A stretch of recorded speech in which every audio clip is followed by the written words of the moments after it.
This video is sponsored by Card Kingdom. You can visit their store by using my referral link in the description below.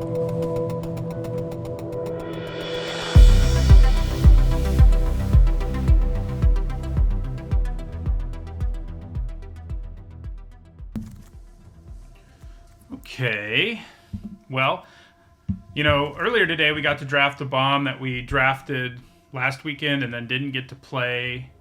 We never cast it, and we got that bomb was the Beholder guy, and we got it in an earlier draft, and now we're sort of doing the same with Grandmaster of Flowers. Now, I don't think Grandmaster of Flowers is a bomb, actually.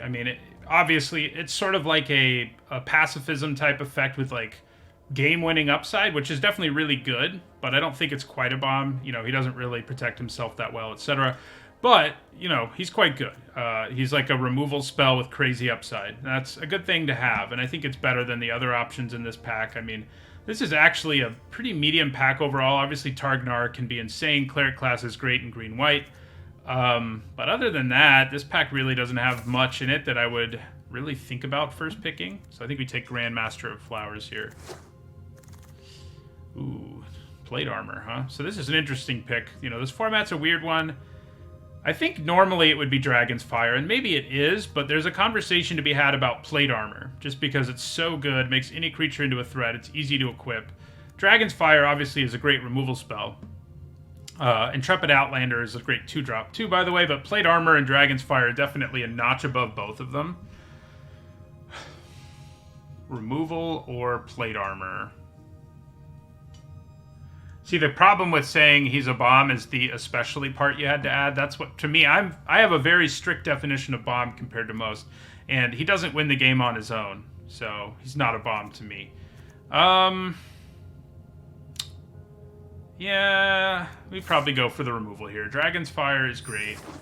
I think it's close though. Okay, so blue is not great in this format, but Eccentric Apprentice is one of the cards that kind of pulls you into it, I think. Enter the battlefield, Venture on a 3-mana 2/2 flyer is good, and then it has some additional upside. And I think it's just the best card in this pack by a wide enough margin that I actually take it here. It's also splashable, relatively, so... Okay, so... Feywild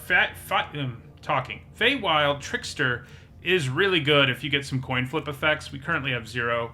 Krydle can be pretty good in the right deck, but he is a little, blue-black has been kind of rough to get going. So we're basically looking at, there's a couple of good green 2-drops here, and then there's a good blue card, but only if you build around it. Yeah, blue. If I had more ways to take advantage of this, I might be more interested, but... Yeah, I guess I am going to take it here. I think we'll end up with more coin flips. It's hard not to, but yeah, we'll see. Alright, I think we take Minimus Containment here over, like, Blue Dragon and Charmed Sleep. I like it enough. Plus, it's the same color as our Grandmaster, so that matters. Okay, well, Hunter's Mark being here this late is a pretty good sign about green. Even though we don't have anything green yet, it's strong enough that we definitely snatch it up here over, like, Contact Other Plane and stuff like that. Green Dragon is definitely the most disappointing of that dragon cycle. Hasn't been terrible, but it's not great. I think we probably just grab Veteran Dungeoneer. We could consider the Conjurer. He's pretty nice in terms of both ramping you and sort of letting you untap your best creatures. But I do think the Dungeoneer's better. So we're kind of all over the place in this draft so far. Like, our first 2 drafts kind of just, it was really obvious where we should go. I think that's less clear here. I like the Cleric. Having 1 copy is good, especially if you're green-white. And it's good in any deck, really. And the Paladin is some nice top curve, but I think we take a Cleric there. Yeah, playing him pre-combat is rough. So, there are blue cards here, but they're all really not very good. They're not terrible. And I'm probably going to take you Come to a River just because I'm not... I guess there's a chance we end up in red. And the Sellsword actually works with Dragon's Fire, so I guess I'll take the Sellsword. It's okay. It's better than those other things.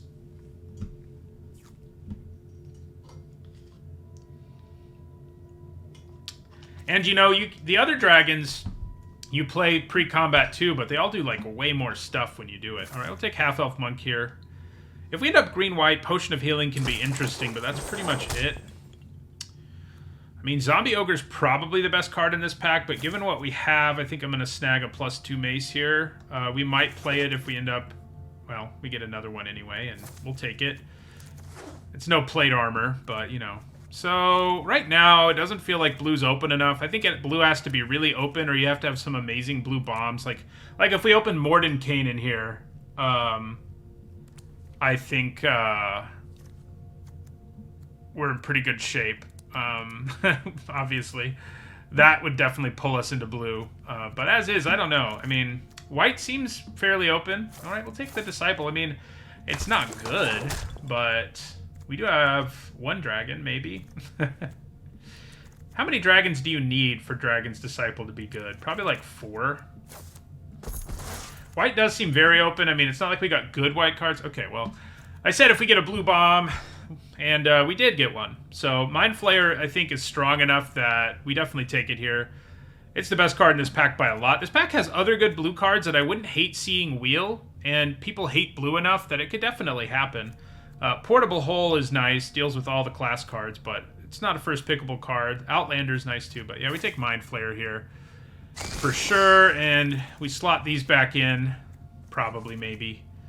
Right now, we definitely don't feel like as aggressive as one usually is in these in white. Okay, so interesting pick here.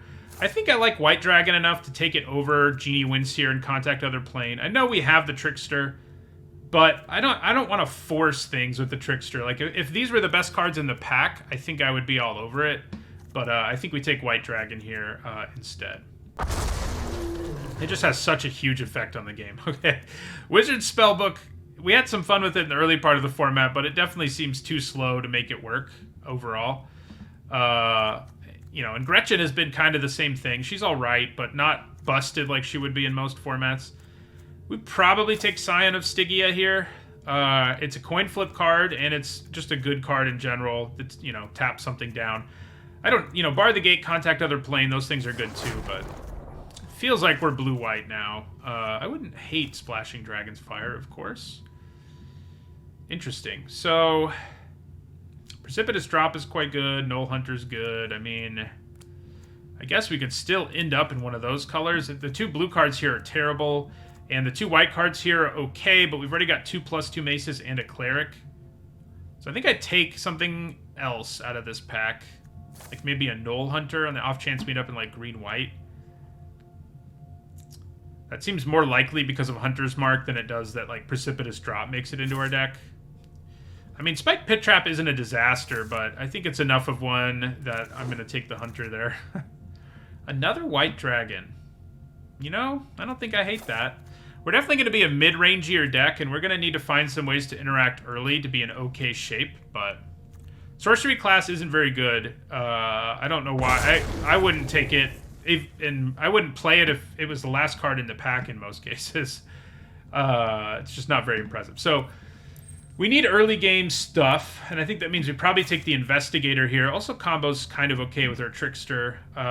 This, you know, you need early game stuff that can trade, and this doesn't do it. Bar the Gate can, and it's okay, but I think we take Investigator here. So we've got one really good green card, one really good red card.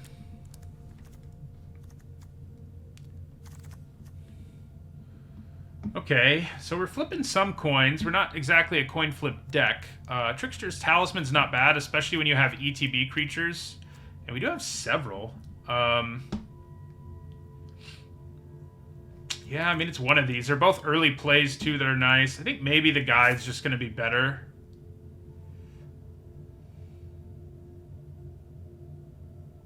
Yeah, we'll take the guide.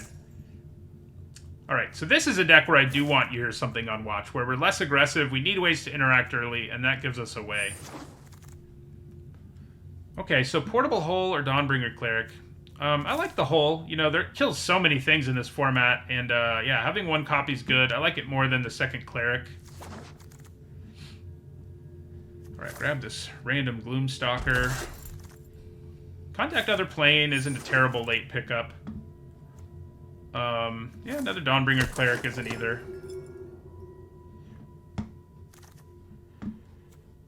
Secret Door is okay, not really for our purposes. I like the Talisman too, but I think we needed to pick up a little bit more to do early, or and I still kind of think we do. Or we might get run over. Wow. Last pick, Steadfast Paladin. I'll take that every day of the week. Okay. So, Wizard class isn't bad. Cleric class isn't really going to work in our deck. We're not really, you know, gaining life enough. It's probably Wizard class here. This would be the pick, pack one, pick one. The Paladin's great. But yeah, we'll take Wizard class. So I kind of feel like we have enough like top curve nonsense in our 2 white dragons. We don't really need an air cult elemental. Yeah, I mean the talisman is better than the mace. I don't disagree with you there, but I think we needed a 2-drop more than we needed to upgrade our +2 mace. So we'll take the Windseer here. It's got good stats. It's another die roll card. We probably have enough now for our Feywild Trickster, which is cool. If I had mana to splash, obviously I'd take Dragon's Fire, but right now we just can't do it. We don't have fixing to speak of, so these 2 cards just don't make the cut the way the deck is currently constructed. We don't gain enough life. You're not going to make the deck. We don't gain enough life for Celestial Unicorn to be worth it. No, we don't. So, I don't really want another Portable Hole either. I don't hate Pixie Guide. It's another early creature that can block stuff early. Definitely matters. I think I like it more than the second Portable Hole. Okay, so here's an Evolving Wilds. That could allow us to splash one of our powerful off-color cards like Hunter's Mark or Dragon's Fire. Pack also has You Hear Something on Watch and Devoted Paladin, both of which are pretty good cards. Do I want Fixing more, or do I want one of those? I mean, I think making our mana better / being able to fix is probably worth it there over some medium cards. Delver's Torch is interesting, but I think maybe Ray of Frost is just better. Another early interaction card. You do need those, as I keep saying. Not really interested in Leather Armor. Shortcut Seeker's okay, but it's probably not going to make the cut. There's another one. And another +2 mace. Don't really want any of these things.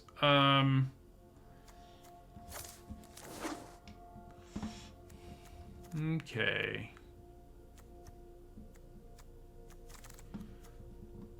Yeah, we're not playing our first Dragon's Disciple, and we're not playing either of those cards, so we'll grab the Delver's Torch here.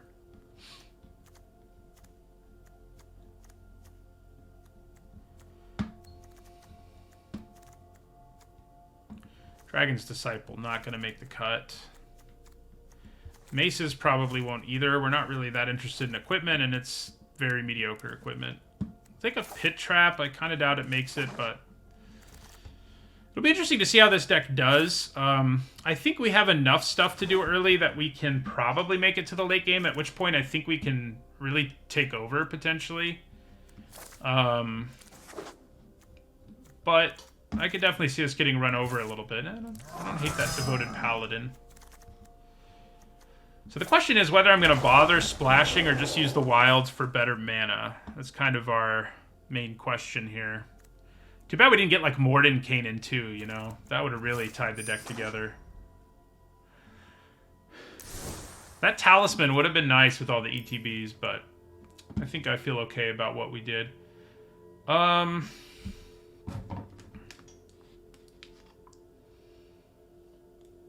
Yeah, we don't really need to splash either of those removal spells, I don't think. How many coin flip cards did we end up with? Coin flip. Die roll cards. 1. Felt like we ended up with enough. 2, but maybe we didn't. 3, 4. Yeah, we probably don't have enough for the Trickster. That's only 4. Yeah, sorry, Trickster. That's not really enough to make you worth running. So I think that's the cut we make. Yeah, kind of a blue-white, skiesy kind of deck. Maybe we'll kill somebody with Grandmaster of Flowers. That'd be cool. Yeah, it looks fine. It's definitely not great. You know, anytime you end up in blue in this format, it's not going to be great, but it's okay. I could put in spiked pit trap for another coin flip, or die roll, but that seems excessive. I think this looks fine. Is it great? No. It's definitely our worst deck of the day. So it probably means it'll go 6 and 3. Probably.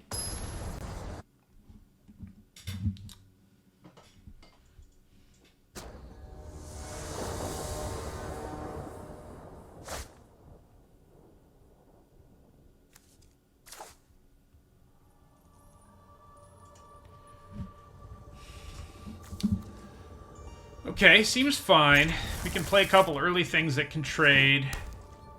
That's key. Or, you know, damage our opponent.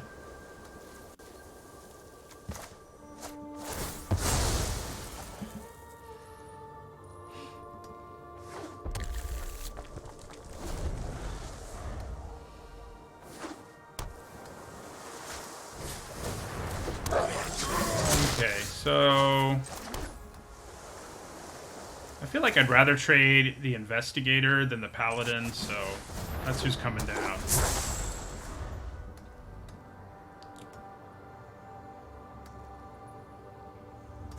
Yeah, I mean, I think we would have probably steered her out of blue if we hadn't gotten,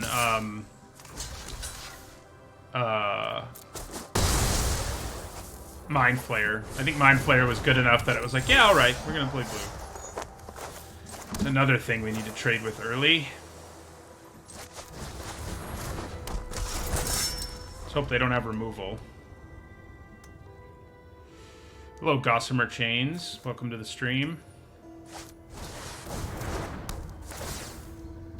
I mean, I definitely trade with Soul Knife Spy if their plan is to attack here. We can't let them draw. So yeah, we definitely block. Alright, now we can actually play two drops, which isn't too bad, ahead of Devoted Paladin next turn. It's not amazing. Do we have anything worth exiling? Not really. We'll just gain the life.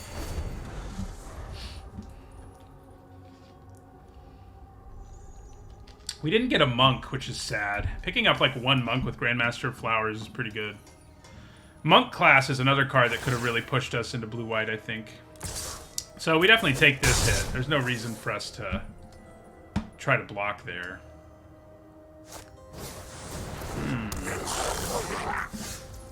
So we could play our Grandmaster of Flowers here, but it's not that well positioned, frankly. I think we just play Devoted Paladin and swing here.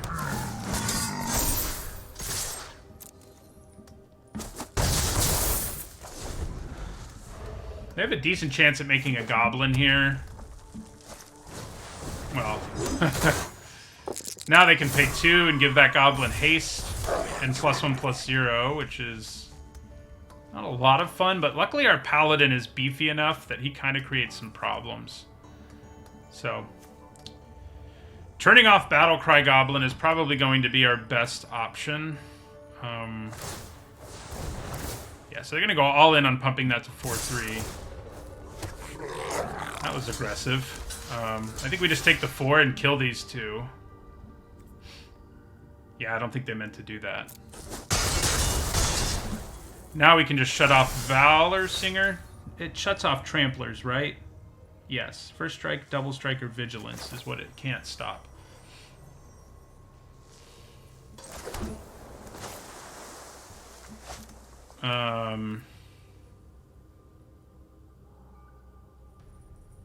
Yeah.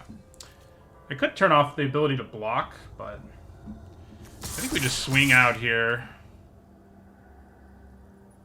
Because we're then going to shut off Valor Singer. And the best they'll be able to do is take one counter off our Grandmaster. Most likely. I guess they can move... I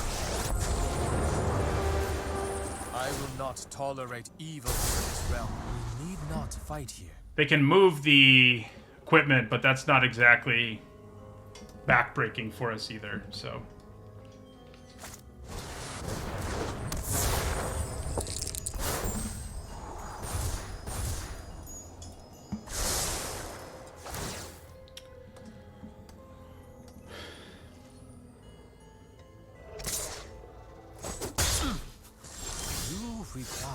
change of heart. That was quite the grunt. Alright, so we probably turn off the flyer now. Yeah.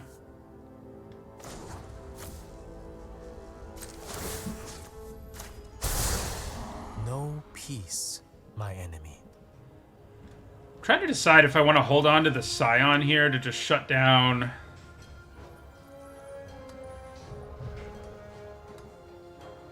even more, but I think just playing Veteran Dungeoneer is pretty good. So, let's attack with Devoted Paladin here.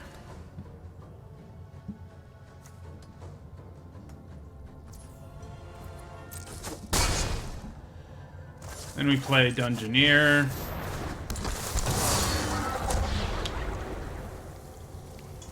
I go down to 5 if I choose that option. I think Scrying's probably still better, though. Bottom that island.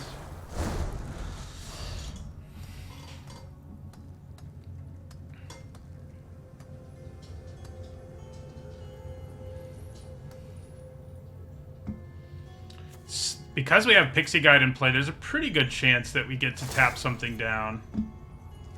Ooh, I don't think they realized it couldn't attack. They made a mistake there, because they didn't see me use the Grandmaster's ability on it, I don't think. Or they just weren't planning on attacking.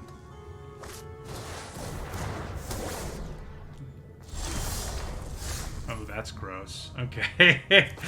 Alright, well, that should probably get us there. So we'll Mind Flare. I think we'll take their flyer.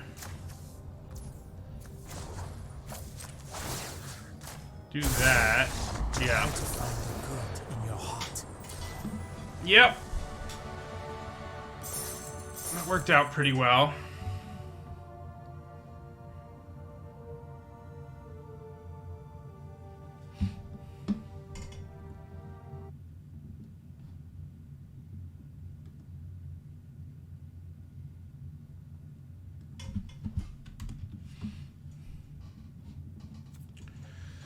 Let's just draw our Grandmaster and our Mind Flayer every game, and then we've got a good shot, you know?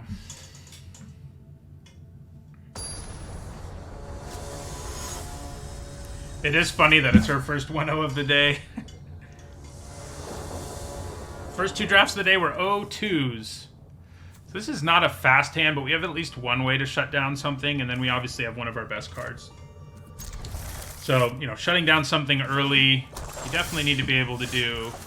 It would be nice to draw some other early plays, or we're going to have a hard time, but yeah.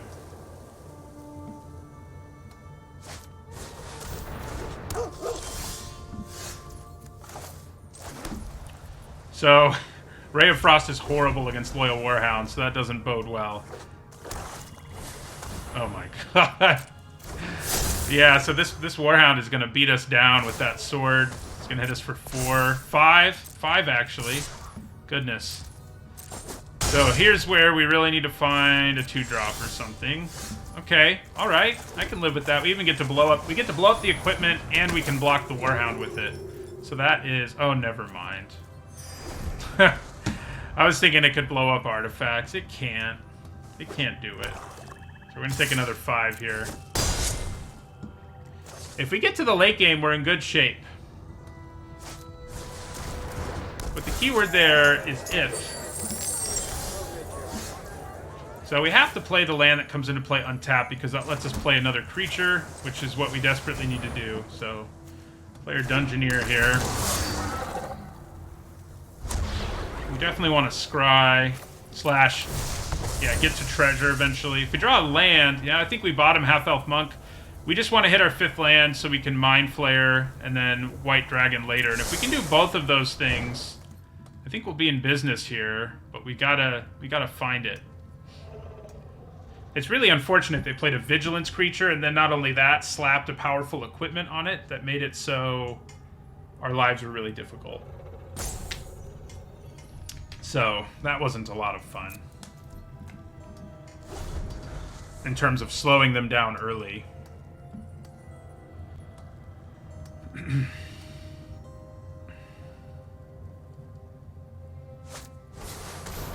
Okay, well now we can play our Mind Flayer if nothing else.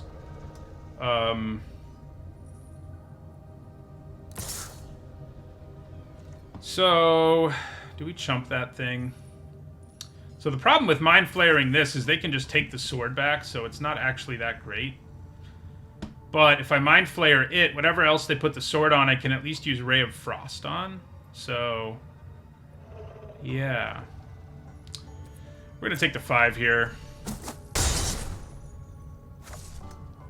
So if we draw land, we can even use White Dragon. We might end up using White Dragon and then put Ray of Frost on the Warhound after it's tapped. Like, that's a possibility. Okay, we do draw a land. Yeah, I think we want to play White Dragon now.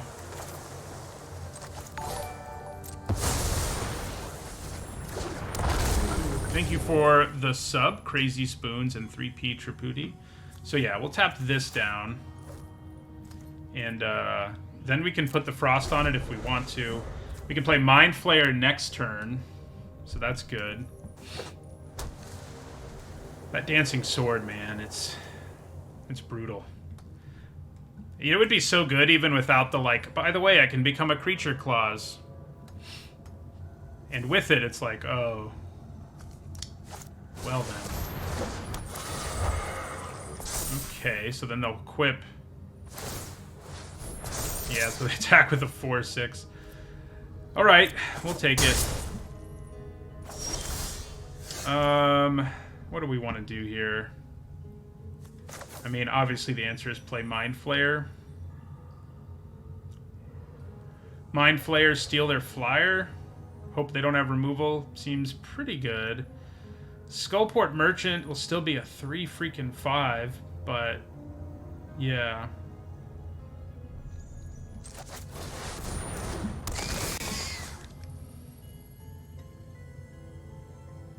It does make them move the equipment. Oh, it has ward though, so we definitely don't want to do it. Yeah, let's take the Pegasus. Play Evolving Wilds, end our turn. Will we stabilize? Not if they have some sort of answer here, we won't.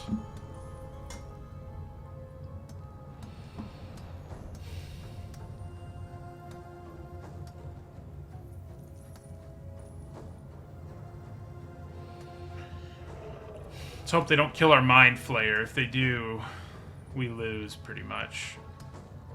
I guess not entirely, but...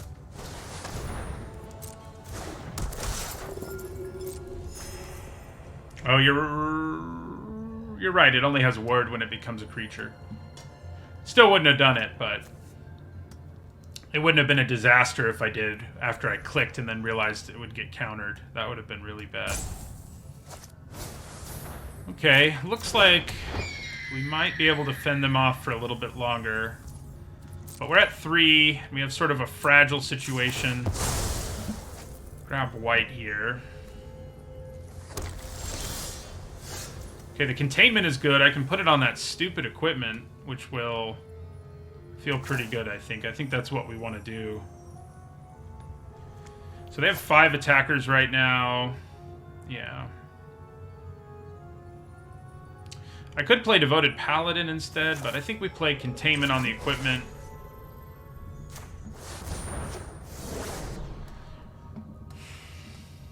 And we pass the turn. We're going to take at least 1 here. We also give them a treasure to sack to Skullport Merchant. But yeah. So basically in this game, I just don't think we had enough early interaction. I mean, that Loyal Warhound did so much damage to us. And that is why we're not in good shape. Yeah, they don't have great attacks, assuming they don't have something in their hand. They can start venturing, if nothing else, but I can also shut that down with Ray of Frost, which may end up being worthwhile. Yeah, it probably is. Oh, they drop us to 2. Oh, no. So they're going through here, which is really going to put us in a bad spot, because we can't, you know, afford to pay the life. But I definitely think we Ray of Frost that Hawk, which will stop them from doing it, mostly. Yeah, so we'll play Ray of Frost here, stick it on the Hawk. They'll probably sack the Hawk and draw a card. No? They decided not to, at least not yet. Okay. So I think we play our Devoted Paladin here, which is actually going to give us a pretty nice swing, because we can attack with both flyers without any sort of concern. Or that's all we attack with, but yeah. Alright, drops him to 11, so we're trying to even things out a little bit. So if they can venture again here, we'll have to discard or contact other plane.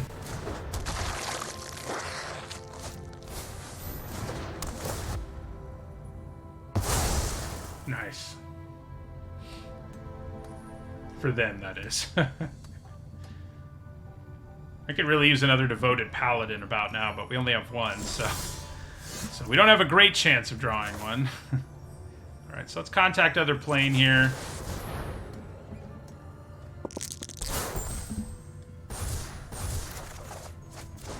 Nice. Drawing 2 more bodies we can play is kind of a big deal.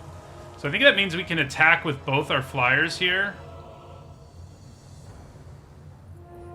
3, 4, 5. 3, 4, 5, 6. We should... I mean, it's risky, but I think our best bet is to attack with both flyers here. And then we play Pixie Guide and Steadfast Paladin.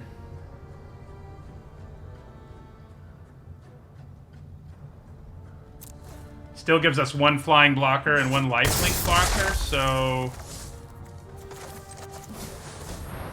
Oh, I do need to keep 1 in hand.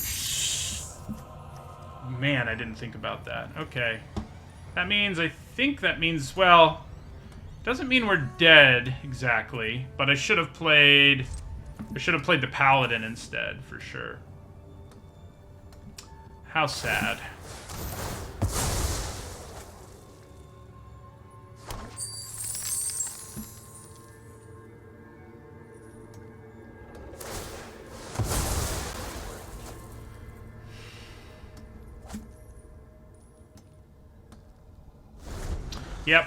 Yep, let's see if they can get us here. I guess playing the flying blocker isn't a terrible choice, but obviously the Steadfast Paladin has lifelink, so it would have put us out of range of other things.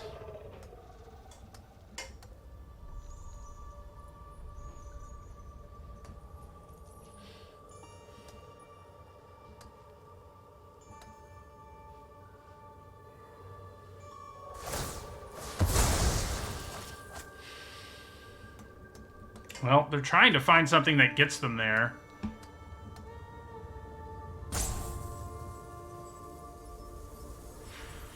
They can't really use the Hawk's ability. Okay. That's annoying.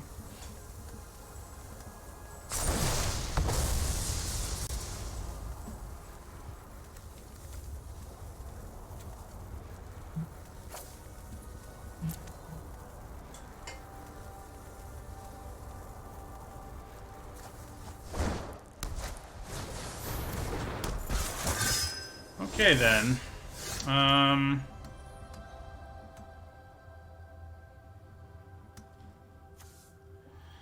So this time I'm going to have to sacrifice a thing, but I don't really care. So I could still attack with both of these, or all 3, and they have to block with the Hawk, but then I die in the backswing. So I think we attack with the weakened White Dragon here.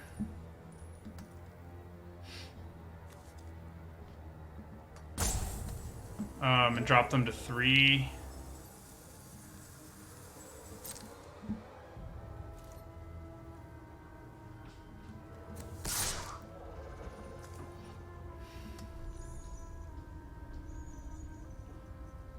Yeah.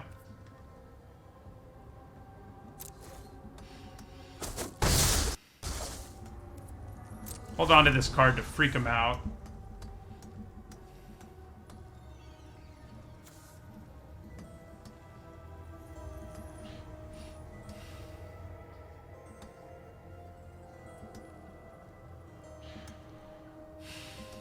We're both in really awkward positions because they like really want to use the Hawk, but if they do, I can kill them on the backswing. But they're also like one card away from killing us in a lot of ways. They have been for several turns. So we've been kind of lucky, I think it's safe to say. So if they complete the dungeon this turn, they'll kill our white dragon, which isn't so good. Okay, so last weekend we had a disconnect in the middle of playing games with this deck. We were 1-0 and the game was really close. I don't know whether or not we won. I mean, I know we lost. I don't know whether we would have won, but either way it was annoying because it was like the end of a really intense game. So yeah, if you're watching this on YouTube, you didn't see the end of that game, and neither did I. So yeah, we lost it in the end because of a disconnect, computer crash, actually. So hopefully that doesn't happen to us today. We're going to finish the games with this deck, which looks, you know, I think it's a pretty sweet deck overall. I mean, blue is the weakest color in the set, but got some nice stuff, and the deck has played pretty well in both of the games we got to play, and we also have, you know, the Bahamut guy, so that's cool. So let's see if we can avoid... I think I fixed the problem. Basically, I think I had my webcam at way too high of a resolution for being a little box in the corner. So I lowered that, and it does already look like our CPU usage has gone way down. So thank you for the resub, Reverend Doc. Morning, Big Daddy Huckabee. If I do crash again, I don't know what it means. But hopefully it doesn't have... I didn't used to ever have problems, but, you know. Okay. So pretty good hand overall. We get to play Wizard class early. We have our strongest card. You know, that's fine. I mean, I kind of hope all we do isn't play Wizard class on turn 1 and then on level 2 draw 2 cards with it. You really need to be playing real things early in this format or you can end up in some serious trouble. So, yeah. Hopefully that's what we do.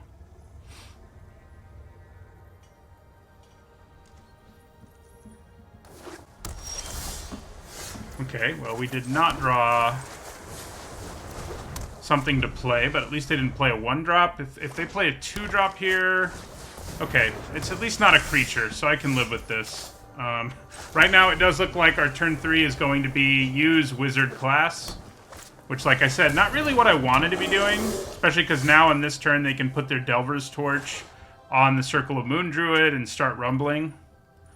Which is not great, but I think in the long run will probably be okay. I mean, I could use the containment here, but that's probably a little bit of overkill. I think we just let this happen for now. I mean, the good news is they'll probably spend their turn doing it, because this costs 3 to equip. So they're not going to add to the board at all. They're just going to make their creature bigger and venture. So, all right, we have double blue now, which is good news. Thank you for the sub, Marceline. Yeah, so this is going to hurt. The venture is going to happen. But I think I probably play my Dungeoneer this turn. Like, it trades pretty well with this, and it doesn't have as useful of a body as our Genie, so... Alright, so that is how they spent their whole turn. Don't hate that, overall. Yeah, so we play our Dungeoneer here, finally do something. But then we have Mind Flayer and White Dragon back-to-back, which should be pretty intense. Yeah, I think we're okay with drawing that. It's a pretty real card. I mean, it'll venture us and give us a real body, so... I think we try to trade for the Druid here. If they have removal here, it's going to be rough. I may just have to play Mind Flayer and steal the Druid. Yeah, they do have removal. Well, now I can just play our Dragon, thanks to the additional mana, so I probably just do that. Yeah, take that hit. Okay, so, yeah, we just play our Dragon here now. I could have blown up the enchantment, I guess, but I think this is just a better play overall anyway, so don't think it was necessary.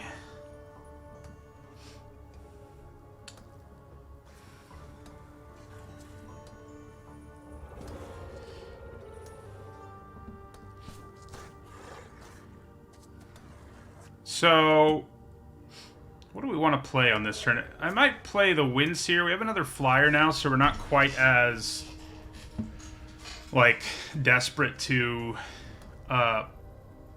hold on to it. So we might do that. Morning, Nate.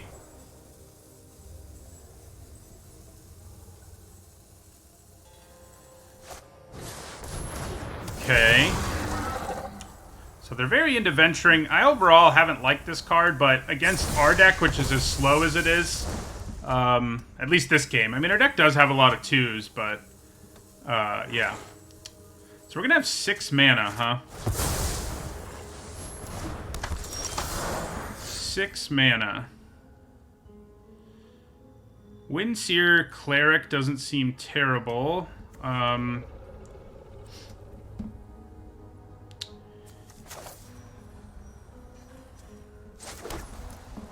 Yeah, I mean, that's probably the play here.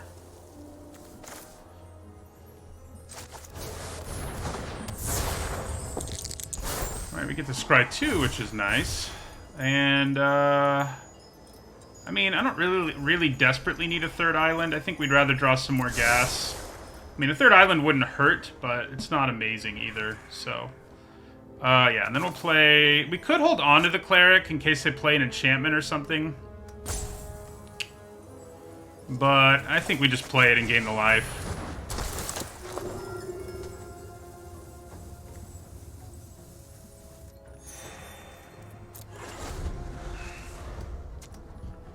So we've got this Mind Flayer in our back pocket. We're kind of hoping to use it on something really big, but at some point it's going to be a really big play. I almost had to play it early just to not die, but luckily... We drew mana so that we could play our White Dragon a turn earlier. Actually, they gave us mana. So yeah, I think I definitely blocked this Druid here with our 3/3.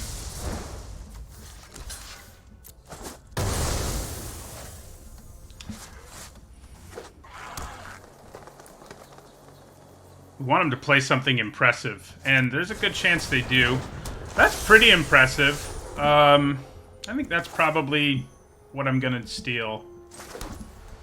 It's not, like, insane, but, like, it's pretty good on this board. Gives us another flyer. We also have the Apprentice in our hand, who, if we do complete a dungeon, does all sorts of extra stuff.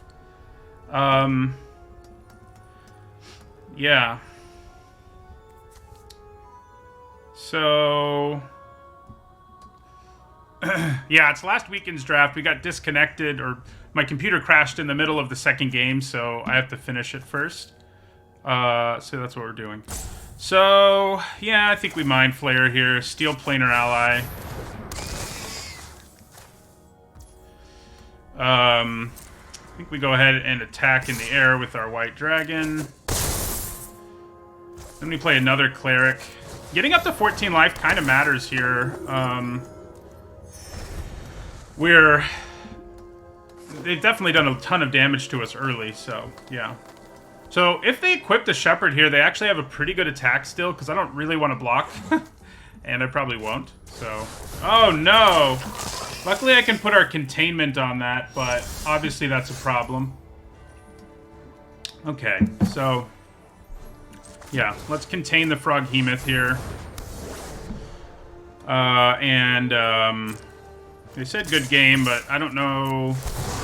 I mean, the game's definitely not over yet, so... Let's make a Goblin. I'll just say good game, too, because they said it. I don't know. Yeah, then we'll play Eccentric Apprentice here.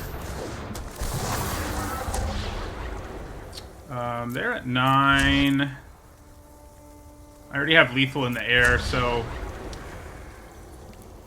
I guess I'll still take the counter here and stick it on the Apprentice. And, yeah, we'll end our turn. It's going to be kind of annoying if this deck... I mean, this deck... If this deck does super well, and we have that one stupid loss from a disconnect. Although, again, that game was weird. It was definitely not we were about to win. It was the game's about to end one way or another, and it wasn't clear how. So yeah, we are... Yeah, we'll complete the dungeon next turn. Yeah, I mean, they can do a thing. But I don't think it's going to be enough. So, yeah, I mean, I think we just take this hit.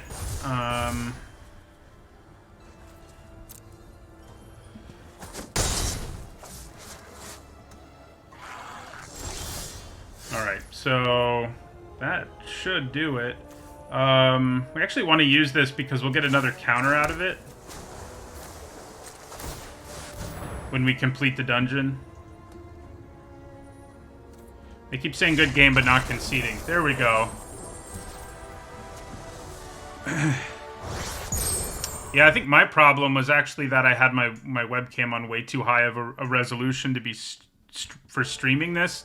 Basically because I didn't realize I couldn't have different scenes with different resolutions. And obviously when I'm like on camera for the beginning of top 10s or on my history YouTube channel, I use like the full screen camera and it is on high resolution because it should be when it's the whole screen. But when I'm a little square in the corner like this, it should not be. So yeah, it's really, I mean, it's been a week, so I'm less mad about it, but when that disconnect happened, I was pretty frustrated, just because it was such a good, long game, and I'm sure our opponent was like, what happened? Maybe they were just relieved to win, I don't know. Alright, this is fine, we can interact with an early drop, and we have our own 2-drop, so, you know, we're lucky to have won that last game against our opponent. I think against a lot of opponents, the slow start we had would have gotten us run over. Luckily, this game, we don't have one of those slow starts, so it's not nearly as much of a disaster. Yeah, that can be a problem in the late game. Hall of Storm Giants. Brazen Dwarf. I don't really think I feel like firing off Portable Hole on that. I mean, it can attack, of course, but I'm not that concerned about it. I can Portable Hole it next turn if I really have to, and I don't really think I will. I'm hoping they play something better to Portable Hole, but yeah. Okay, so I was wondering if they were like hardcore blue-red die roll, but it looks like that's not the case. I mean, they still could be and be splashing like one really good black card. Yeah, unfortunately, Portable Hole does not deal with Valor Singer. So that's not great.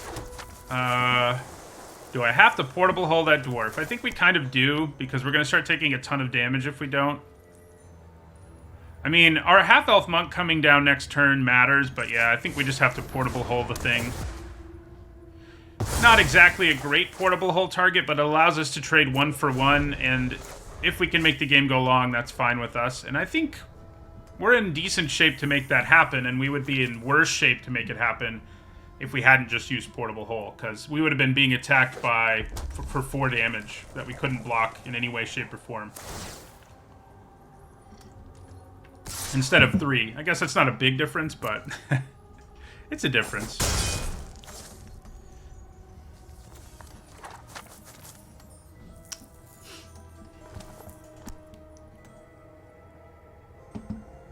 I do think fixing my webcam resolution will keep things from crashing based on our CPU usage right now. Okay. So, treasure. It seems a little more likely that they're, yeah, a black-red treasure deck that's splashing, blue. Okay. Do I want to play my Windseer more here? My Investigator is in really bad shape on this board. It's not a very good card in this format, but I needed to have 2 drops, and it is one. It just lines up pretty poorly. You know, we saw a 1-3, a 2-3, and now a 1-1 that gives them value no matter what. So it's like, yeah. It's not good. So, the Monk is a better blocker overall, but the Windseer Scry is a pretty big deal.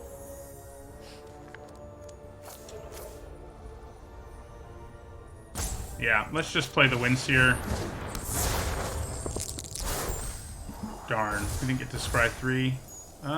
Delver's Torch, probably not what we're after in this game. I think Eccentric Apprentice seems fine, though.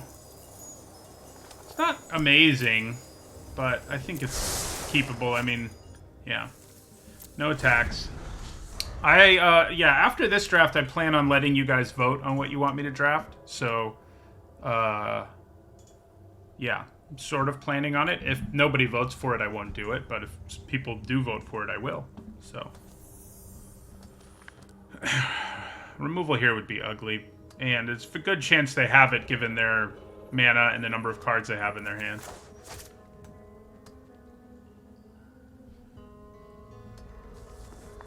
So, oh, yeah, that's pretty brutal. I think I probably would block Valor Singer if it attacks me here. Just take it down. I kind of don't think they will, but maybe they will.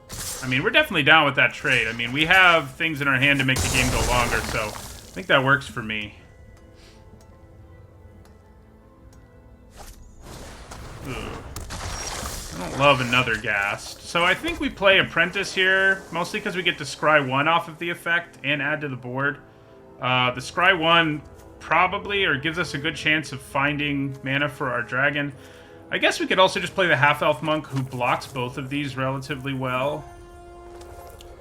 The Apprentice, not so much. I mean, it'll die to either of them. Yeah, I guess Half-Elf Monk is probably better here.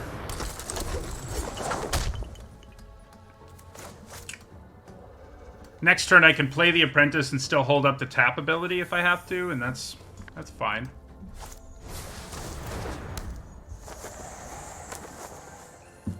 Yeah, so I definitely block here. I mean, sure, they get a treasure, and maybe they play a Manticore, but that doesn't upset me that much. We've got to have something. Okay. I'm okay with that, too. I mean, I think this game's kind of going the way we want it to right now, where we've made the game go long, we're still at 13, and we have significant card advantage over our opponent, and we're about to start throwing haymakers. And I think we will just play White Dragon here and tap down that rogue. We could use some more powerful haymakers, like another White Dragon or our Mind Flayer, but like I said, I think we're in pretty good shape. We do have to worry about this. At some point, that will be a problem. Well, that point's coming pretty soon. Costs 6 to animate, yeah. 3, 4, 5. Okay, so let's play our Apprentice here.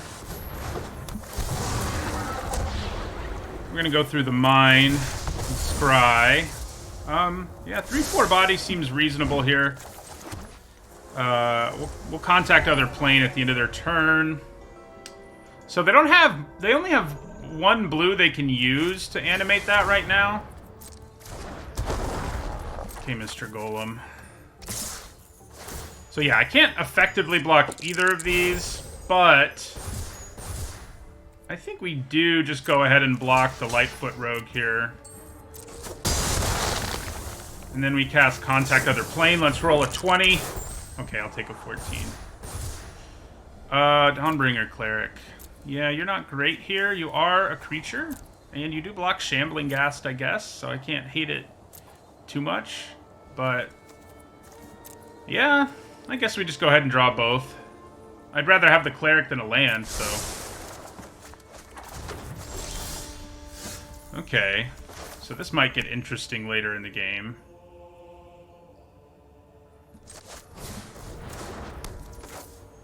So player Dungeoneer. Make a Goblin. Player Cleric. Our Goblin, of course, will just die, so maybe I shouldn't have done that, but... So now we have a mana sink, so even if we flood out here, you know, we can use our Wizard class, which isn't too bad.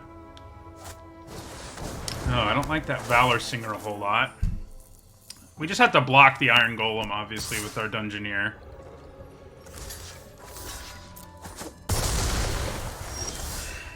Okay, Minimus Containment. We're gonna go ahead and draw 2 here. Ooh. Okay. Can we play him right now? Not really. I guess I can turn off Valor Singer. That's not bad. 1, 2, 3, 4, 5. So if they draw any land, they can turn Hall of Storm Giants into a creature, but yeah, I think we probably just play the Grand Master here. Yeah. So defend the weak from the wicked. Stop Valor Singer from attacking us. We need not fight here. And end our turn. I wish I had a monk.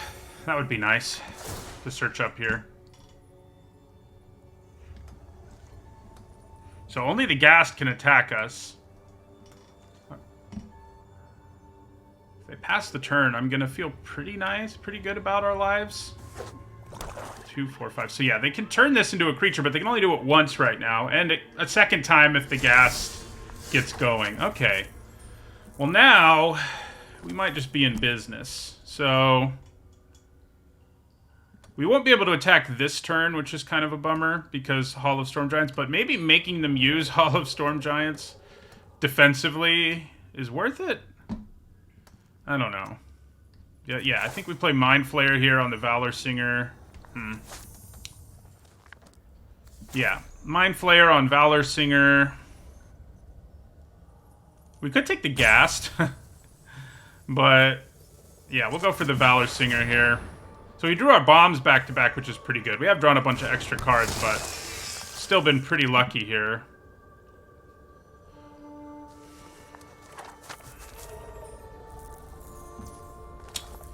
And then we're going to +1. I guess if I had attacked, I could have then used the +1 to make this so it couldn't attack us, which would have been cool. I shall not let you harm others. So yeah, I think if I can get them to give up, I'm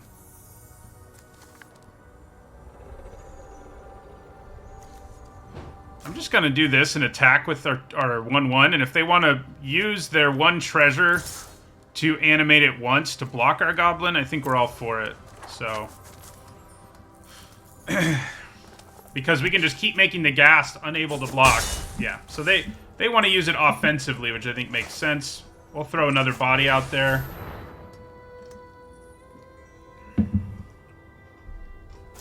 Hi, Ninja Ori. Glad you like the videos.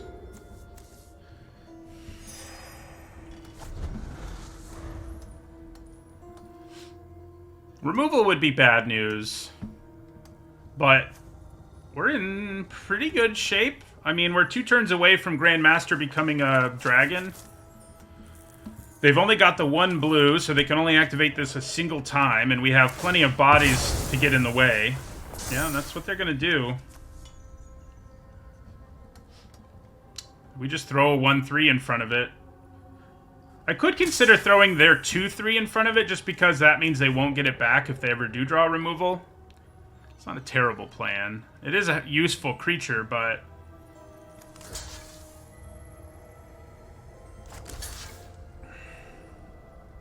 yeah, I think throwing this in front actually makes some sense, because one of the things that could swing this game back in their favor is if they kill our Mind Flayer right now, and now if they do it, it's not nearly as painful. So, alright, so we're going to use +1 here. We're not going to ever block with our Mind Flayer, so it's going to attack. He becomes a dragon next turn, so I don't really feel like I need to do anything else. Yeah. I understand that it gives me the plus. It was definitely a better creature than the 1/3, but I just didn't want them to have it, basically. Alright, so this should get us there. We're going to use the containment. Oh, well, that's not a huge problem. I mean, I don't love it, but yeah, so we're going to use Containment on Baleful Beholder, although if I use Containment on the Beholder, that means they'll have blue mana for their Hall, so I think we just +1 on the Beholder. get our dragon. To consider your actions. 7, 8, 9, 10. So we can hit them for 13. I think we don't because of, you know, Shambling Ghast actually does a thing. So I think we just hit them for 7 here.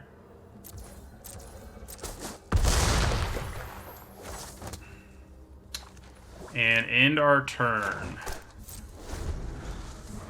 Yeah, I think giving them blue mana, probably not what we wanted to do there. Interesting. Okay. I think they're just messing around now, because why not? Because they're pretty much dead to our Grandmaster.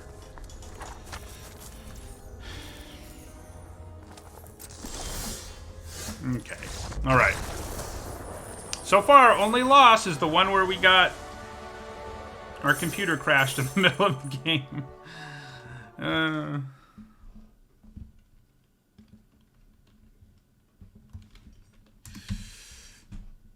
But, you know, getting Mind Flayer and our Grandmaster, like most games, it's gonna do that. You know, you don't often end up in blue in this format just because the commons and uncommons aren't great, but if you can get a Mind Flayer, I mean... and blue's reasonably open, doesn't hurt too much. Thank you for the resub, Eon Volterra. Alright, this is fine. I mean, it's not the most amazing hand, but we can kill a problem threat early. We've got a 2-drop. Got double of both our mana. Does playing Wizard class on turn 1 really matter that much here? Not really. I think it's probably a little bit better just to do the wilds, because playing the class, I mean, we would use our 1 mana. Well, I guess it probably makes sense, because we have 1-drop, 2-drop, 3-drop potentially, so we'll just do it. Yeah, that was pretty cool having him become a dragon. Most of the time, he's just felt like a pacifism with really scary upside. So, actually making him do something else felt pretty good. So, do I want to play Pixie Guide or Portable Hole? I think we're just going to play the Guide.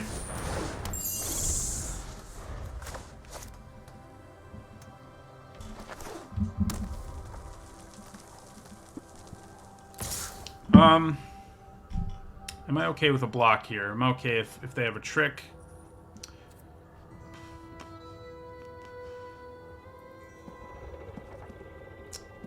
I think we probably just take 2 here.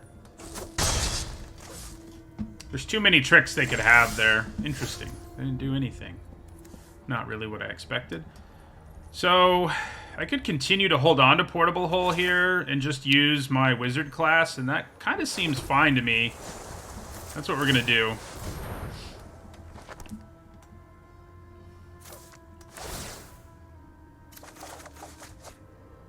Yeah, Ray of Frost will be good against them. Am I planning on blocking? Not really. I think we just go ahead and rumble. But yeah, Ray of Frost is nice removal here. I mean, it's nice removal usually, but it's especially nice here. Okay, so that makes a little more sense. I probably should have predicted that, given that they're a red-white deck and they didn't add to the board at all for a whole turn. So I think they're going to do it again here, which I don't like. Okay. Well, I think now we're not attacking, so let's play our Dungeoneer.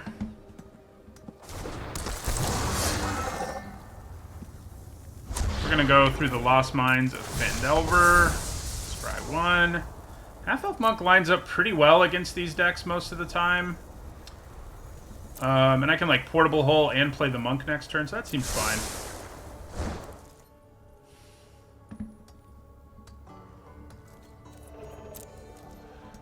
So do they have another You See a Pair of Goblins? No. Or if they do, they're going to cast it for the pump.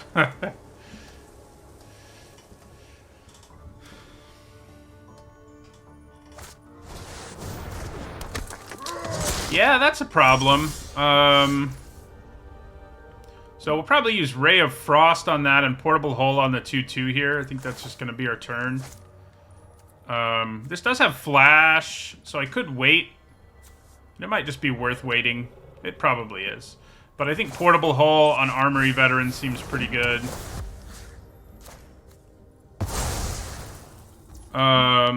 We can also finally play our Wilds, and I guess we will, because we're just going to plan on Ray of Frost. I could use Ray of Frost here to be a little more aggressive, but I think maybe letting them get to combat might be extra good. Like, they might put equipment or something on it. So yeah, I think we just pass the turn here.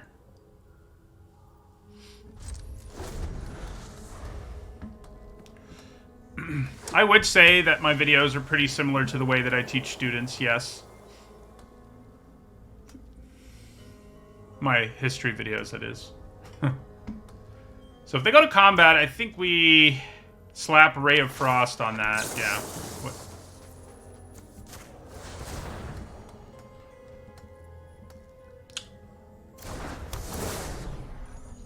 So that locks down that. What else do they have? Something to kill my Dungeoneer. Yep. Not a disaster. I mean, I don't love losing the 2 life, honestly, but yeah. So we'll do this. Guess I'll grab a Plains. We have a whole lot of islands, so. Okay.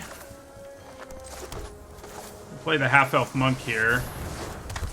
We aren't really drawing the gas that we would like to. We need one of our big spells, like one of our 2 white dragons or something, to really get there. Okay, Minimus Containment it is. Alright, so we're going to block one of these. Good chance they have a trick, but... not even a real trick, so I don't hate that too much. Ooh, that is an ugly draw when you've just done what I just did. Just give up your last creature. We're not in an incredible amount of danger, at least. But yeah, we're not in great shape either, so... We need to find another creature very soon. The good news is, if they play some really scary permanent, we can just shut it off with our containment. Okay, well, there's a creature. And it's one that actually has a relevant ability, which I don't hate. We'll put the torch on it. I could Minimus Containment their Minimus Containment, but I'm not too sad about Half-Elf Monk. So this is going to get bigger every turn as we draw more cards, and it can venture for us. So that's something we're going to need to put the containment on, because obviously enough, it can pressure us significantly. So yeah, we'll put containment on the planar ally. Yeah, so we'll attack here, because we can make a goblin.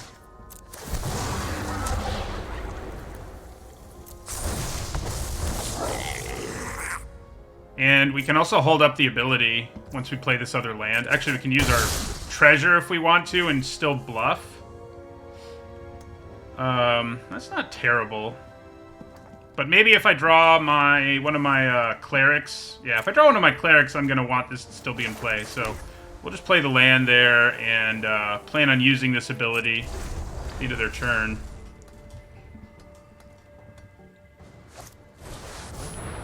That's annoying, but just because, you know, immediately adds damage to the board and all that nonsense, but I think we just block it with our goblin token and move on.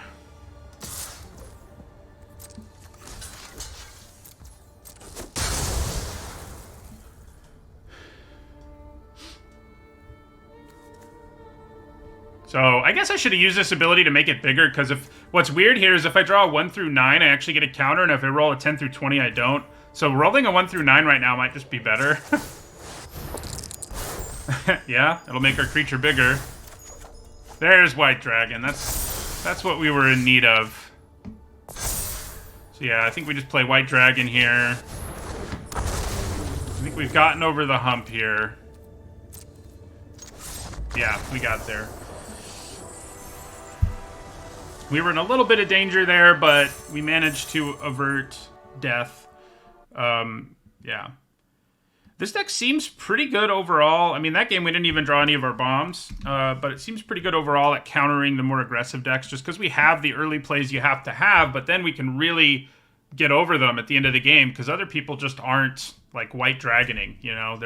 They're topping their curve at, like, 4. Maybe they have, like, 1 5-drop and 1 6-drop. But we just have like 5s and 6s and mana sinks and stuff that just make it so we win if we can make the game get past, you know, the mid part of the game. So it's been pretty sweet. I like this set okay, Nate. I don't love it. I like it a little more knowing this deck is actually performing well, because it does seem like almost all you ever draft is aggro, and obviously that gets a little stale. Alright, this is kind of a slow hand, but we have 2 3-drops that can help us get back ahead from behind, and a removal spell that can stop an early creature if necessary.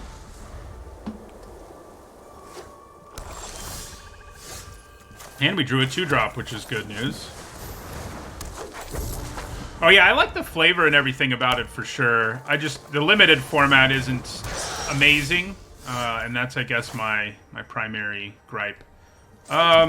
It's good. It's still a good format, and maybe it's going to turn out to be better than I think it is now, but, you know, yeah. So I think we attack here. If we get in for 2, we're okay with it. If we trade for an Underdark Basilisk, we're okay with that too. So we'll take either one. And then I think we play our Apprentice. So Underdark Basilisk is pretty sneaky good. Like, the fight spells in the format are just so good with it. I kind of don't think we want this land. I mean, we do need like 6 lands at some point in this deck, but I think we'll get them without silly things happening. Okay. Not a fight spell, so I can live with that. Oh my, okay. Well, getting our Grandmaster is pretty big. I think we just slam him here and shut down Circle of Moon Druid. Yeah. Strive for goodness and dispense justice to the wicked. Consider the And I probably should have attacked first instead of second, but yeah, we'll attack here. They can, like, attack with the Basilisk, but I would just trade for it. And even if they have removal to kill our Investigator and attack Master of Flowers, he just loses 1 loyalty, and that's not exactly the end of the world. And if they can't do those things, if they can't damage him here, he's going to be a dragon before too long, so... Yeah, so we definitely trade here. Especially because we have 2 more creatures in our hand who will do a reasonable enough job for us.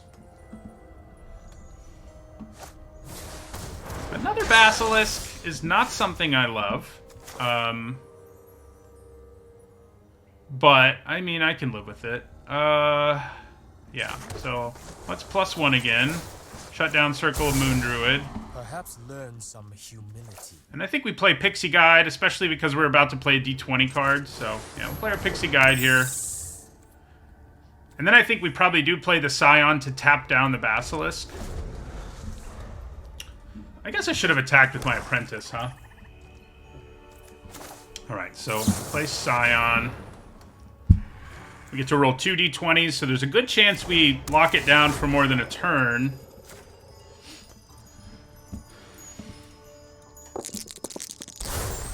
Yeah. So that's pretty good. Not loving that, just because the adventure can get so out of hand so quickly.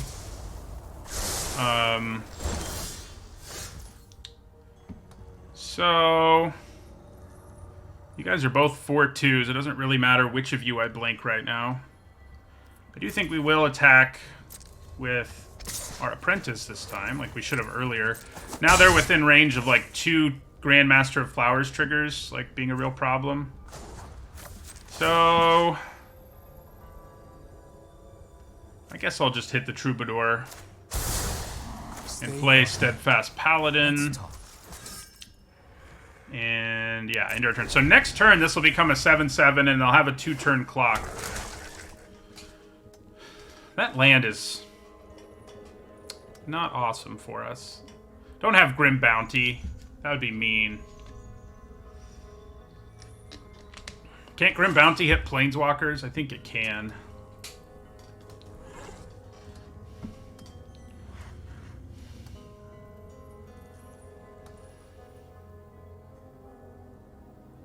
Not liking the looks of this. It makes me feel like they have an out here. Just that they're, like, looking around, you know. They do basically half the damage to the Grandmaster here, or things are going to get really out of hand.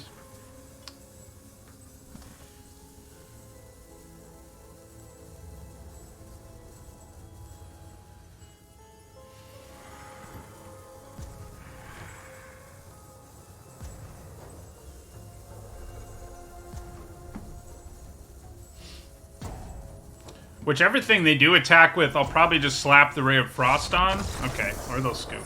Okay. Yeah, this deck's been very nice. I mean, I was a little worried it would have too slow of an early game, but I think we do just enough to overcome these decks, to not die early, and then we get there in the end. It's brutal that our only loss is still from a computer crash. That wasn't necessarily a winnable game either, but... It may have been a loss either way, but it was very close.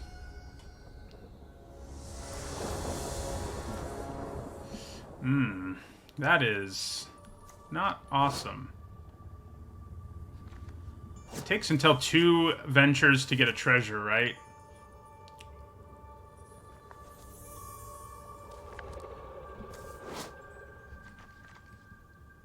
Yeah. So if I could get a treasure out of this for sure, I think I would keep this hand. But we're pretty reliant here on drawing white. I mean, it's not a disastrous hand. Like, drawing 1 plains makes it go. And drawing any other blue cards we can play. I think we probably keep it in the end. Yeah. It's only missing 1 thing, and it's a thing we have like 8 of in our deck. So... Plus, if we draw other ventures, yeah, I mean, yeah.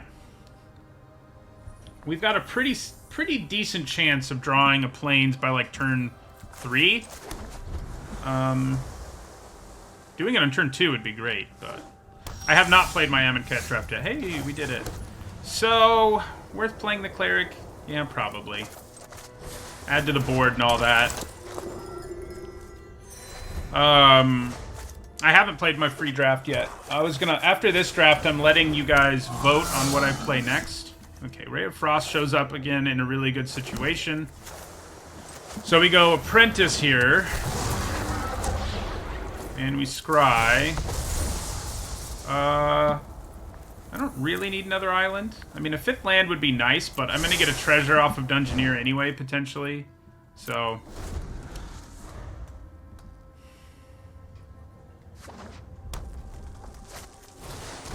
Okay. That's annoying. I think we probably just take this hit. Yeah. Okay, Portable Hull's a good draw. I may not play it yet. It might just be better. I could Dungeoneer, get the treasure, and still Portable Hull. That's pretty good. So, let's attack with our Apprentice here. Dungeoneer. I can also just make a Goblin, which is reasonable, but I think probably making the treasure and using Portable Hull is better.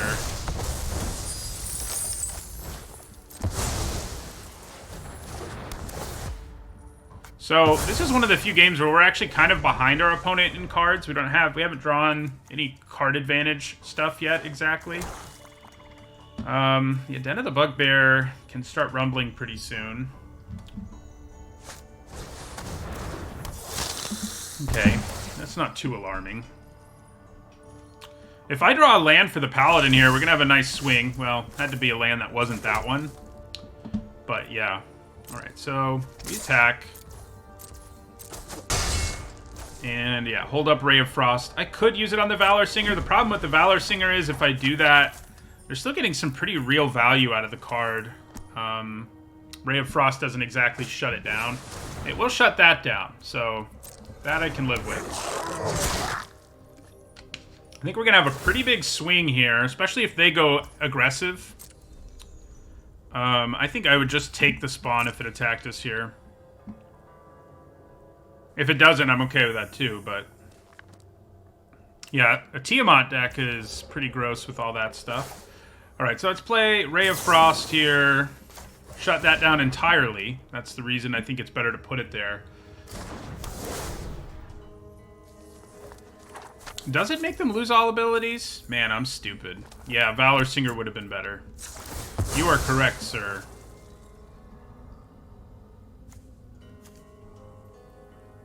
And yeah, we'll grab our planes. That means we can play our Paladin here.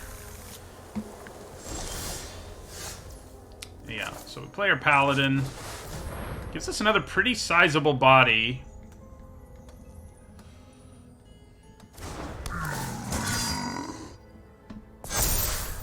And I think we can just rumble with both of these.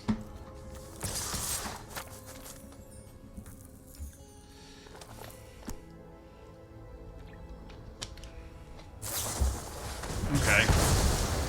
Do kill that, which is a bummer, but we still have two pretty good blockers against their board.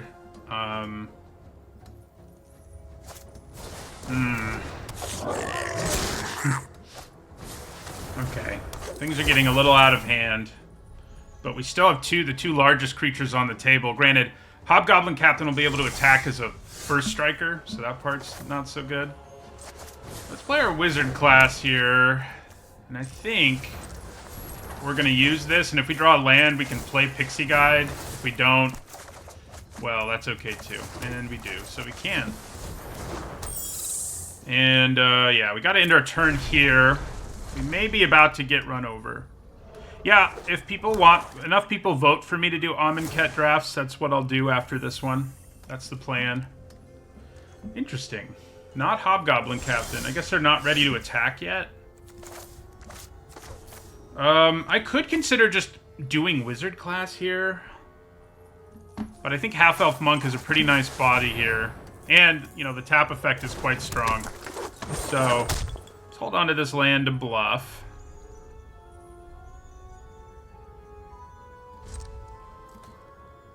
So this is the first really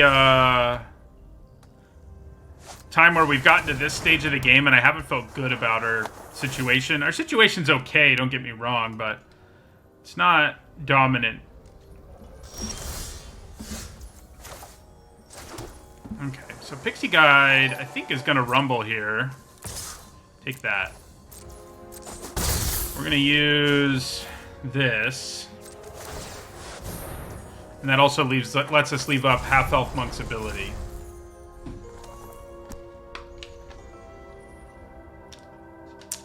So Den of the Bugbear can join into the fray here. So this, you know, our other games we've played are Grandmaster on turn 4, and it's been great. This is a game where it wouldn't be that good. That's not good. At least they didn't use treasure, but that's still really not good.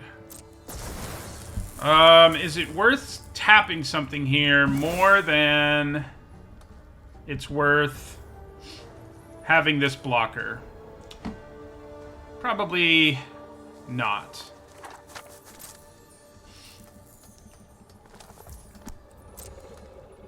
Guess tapping my Paladin wouldn't have been bad, but it's not great. Yeah, I should have tapped my Paladin, for sure. I was kind of imagining an Alpha Strike, but they're not really in a position to do it. So I'm taking, like, significant damage here that I don't really need to take. But because we're just going to take 8 here. There's not really... Doesn't make sense to block.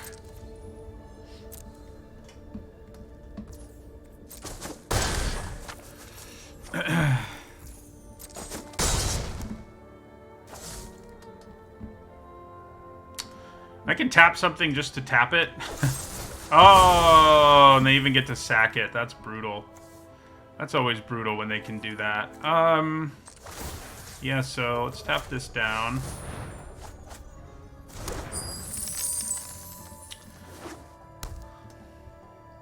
Alright, so we do get a counter here.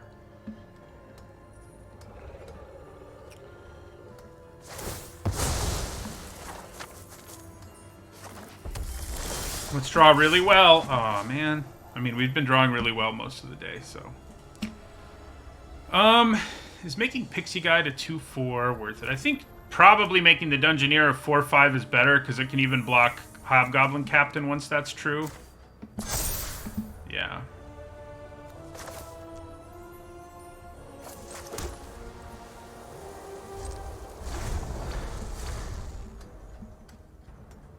So eventually, yeah, I mean, we're in a lot of trouble here because of the den.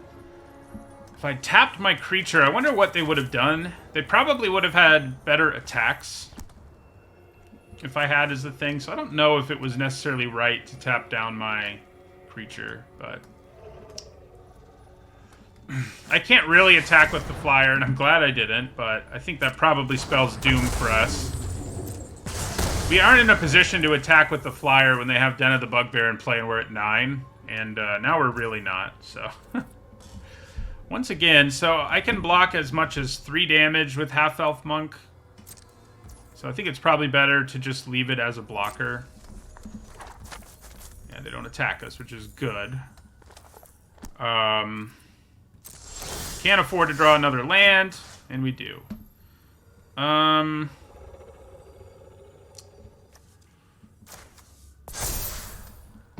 think we're dead. We needed to draw another real card. Because they can animate the den and swing out, and that should be enough to kill us. Yeah, the treasure deck, man. I wonder what my win percentage is against them, because it seems like I lose to this deck a lot. And it does seem like the best deck in the format, so...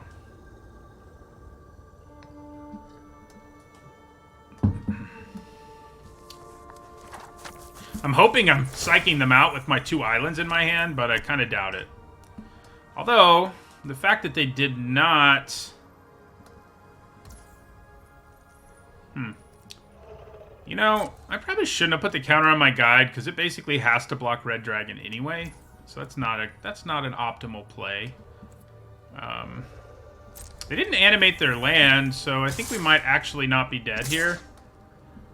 Obviously, we'll be pretty close, but... They probably have a trick. I'm guessing. Okay. That probably means we're dead.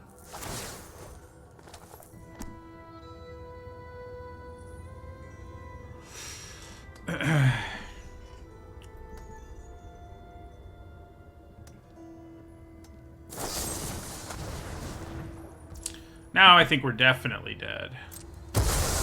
Yeah, we've only got 3 blockers. We're taking... I think we can actually survive this turn, but we lose everything in the process, so yeah. Alright. There's our first not disconnect loss.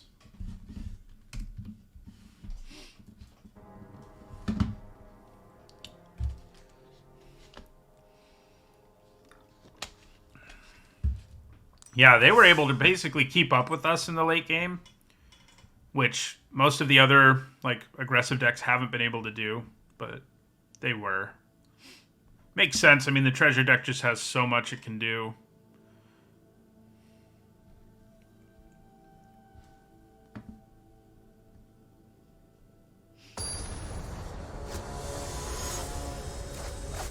We needed some white dragons or Mind Flayer to get out of that one. Alright, this is a pretty good hand. We have 2 of the best cards in our deck. We don't actually have an early play, which isn't awesome, but we do have 2 early removal spells. And by play, I mean we don't have like an early creature. Drawing one would be good, but we also kind of want to draw mana, so... I could live with it. 2 drop, sure. Our deck has some subpar 2 drops in it, for sure, but... They are 2 drops. You gotta have them in this format, whether you're the beatdown or not. Okay. I probably don't bother portable holding that just yet, because I can wait until they equip it to something, and that can be particularly devastating. I think we just attack here. If we draw Plains this next turn, and we can just play Grandmaster of Flowers, we may run away with it here, because they'll have 1 creature in play at most. Yeah, that's kind of a problem creature, though, because it's not like I can block it that well. Although, I guess I can use my Grandmaster's ability, so... Yeah... So we have the best cards in our deck. I think those are these 3 cards in our hand, which is good. We can't cast any of them yet, but we're not super far away from it either. Is it time to just use Portable Hole on that mace? I don't know. I kind of think holding on to it is fine, and maybe we flash in the Ray. Like, if they equip and attack us here, that's definitely what we would do. So... I'm also going to take the hit, so... yeah, we'll attack. Hold up Ray of Frost. Even if they don't equip it, I think we probably put the Ray on the Circle of Moon Druid here.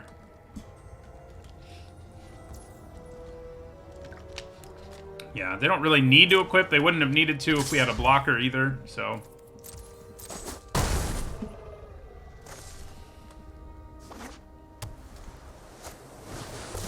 okay. So yeah, I think we play Ray of Frost here. Give us a Plains. Haha, we've done it. So now we can start going crazy with Grandmaster, which is good. Let your soul be wellspring with no peace. So we've got that in play, and then we've also got Portable Hole to deal with the mace and 2 big Haymaker creatures that get us back ahead even if we're behind. So I'm feeling pretty good here.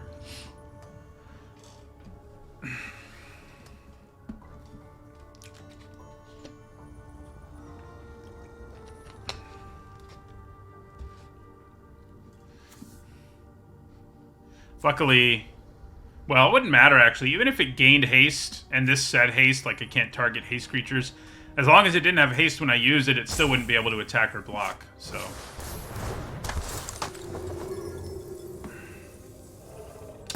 yeah, that's a problem. Okay. Land there would have been good. So, I think Mind Flayer, Steel, Circle of Moon Druid seems reasonable. Then we shut down Direwolf Prowler with the +1. Could also play Portable Hole on the 1/3. And play Genie Windseer. That's not terrible, but I kind of still feel like using it on the mace is going to be our better option in the long run.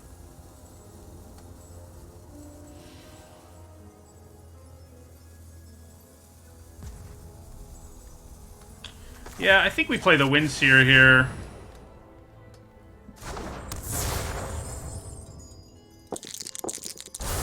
Nice. Another land is what we want. I think Wizard class seems too slow in this game. So yeah, we'll +1, shut this down as an attacker. Try to find the good in your heart. Play Portable Hole.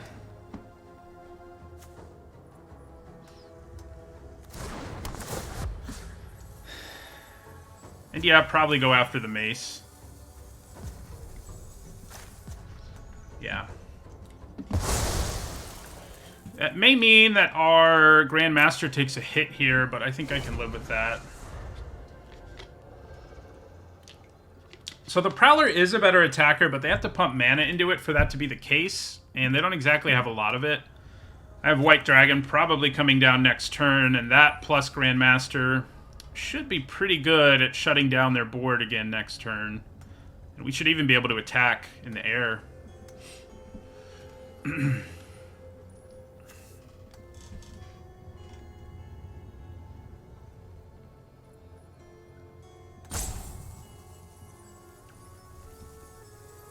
Because, yeah, they can attack here with the Prowler and pump it, and I don't have a good block for that.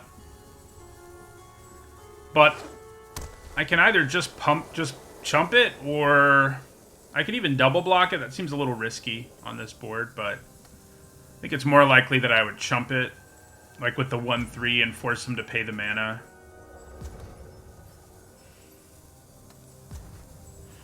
If they have one of those fight spells, this could get really bad here for us.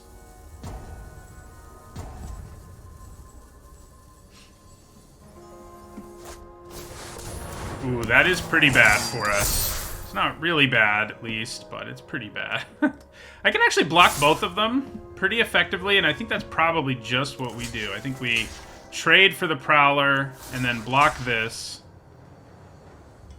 Yeah.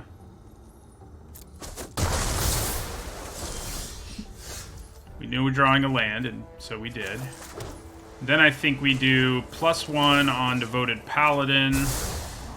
We play within yourself. White Dragon. Tap down the Druid. And I think, I guess if I leave it back, I'm going to have a 7/7 next turn, almost guaranteed. So maybe that's better than getting in for 1 damage.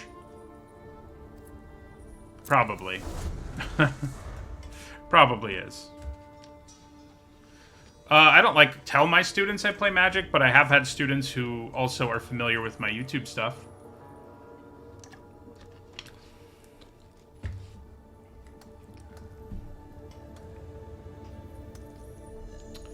So next turn, this will become a 7/7, shut something down, and we'll be stealing something with Mind Flayer. Seems pretty good. Ooh. Okay. So, what do we want to steal? I guess it's probably just the Werewolf Pack Leader, just because it can become such a problem. So yeah, I think we Mind Flayer the Pack Leader.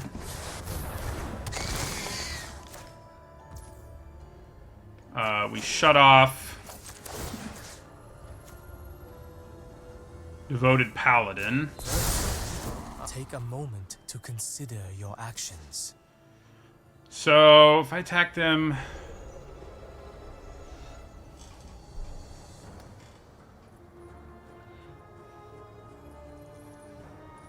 Does anything else need to attack? Not really. I mean, we win in the air next turn if they don't have an answer. Kind of wish we had the mana for you. Here's something on watch, but, you know. Yeah, we'll just attack for the 7, drops them to 10. We leave the bodies behind, so, you know, that's good.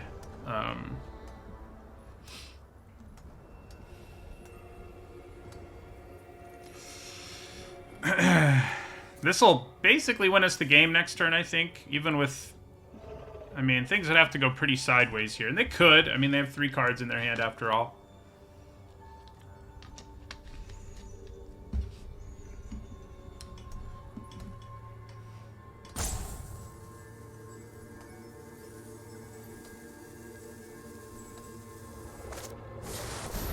Alright. Well, so that's how much damage. 8, 9, 10, 11, 12, 13, 14. So we're pretty much fine. I think we block with Pixie Guide just to be a little bit cautious here. And, yeah. So man, yeah, we've been getting the combo of the, you know, Mind Flayer plus Bahamut like crazy, and that's going to be pretty good. 6 and 2. All right, so let's be our last game with this deck one way or another. Win or lose.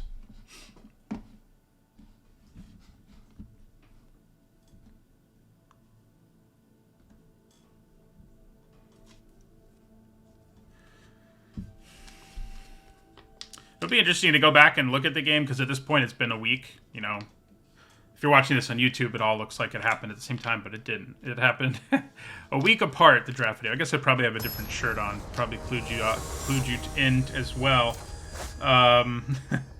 But yeah, whether that game was one we were going to win will be interesting to think about. So this is a pretty darn good hand. I mean, we've got probably the best card in our deck. I mean, I think it's probably better than Bahamut. They're both like B+, A- level. And yeah, we have 2-drop, 3-drop, 4-drop, 2 of them venture. So it's pretty solid. Pretty solid.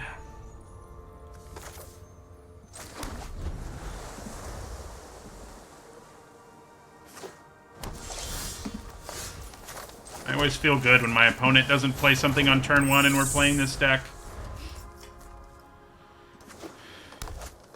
Ooh. That's a problem. Okay. I have not done my free Amonkhet draft yet, no. So it's Eccentric Apprentice.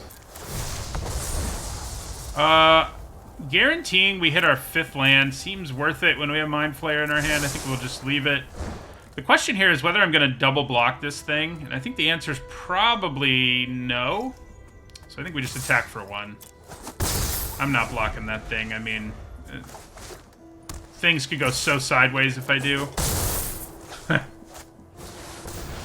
Okay. Priest of Ancient Lore. Sure. I think we attack with both flyers and play Veteran Dungeoneer here. I guess I could have gotten the treasure. So, but making a goblin here is good.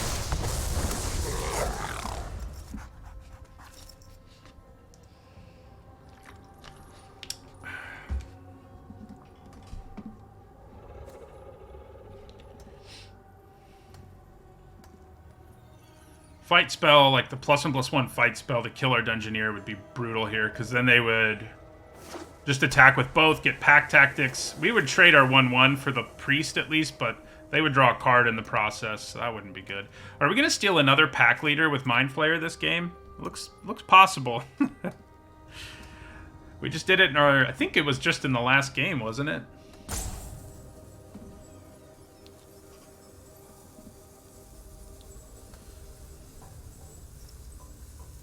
They need to get some more bird sleeves. They need a bird of every color, you know?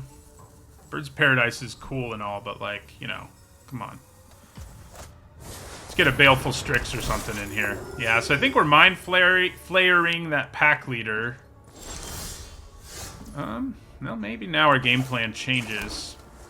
Probably not, though. Yeah, no, I don't think it does. I think we just play Mind Flayer, steal pack leader, and swing with everything. I mean, if they want to double block the Dungeoneer, kind of cool with it. So, I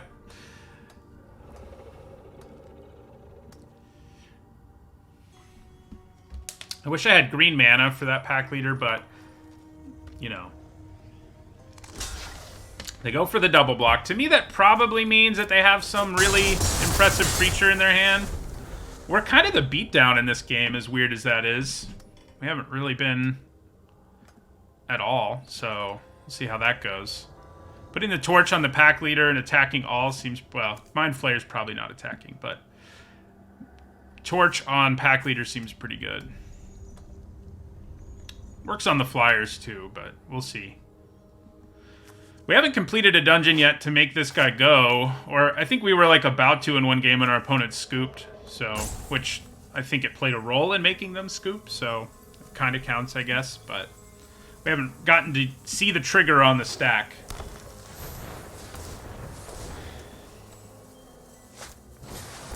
Ooh.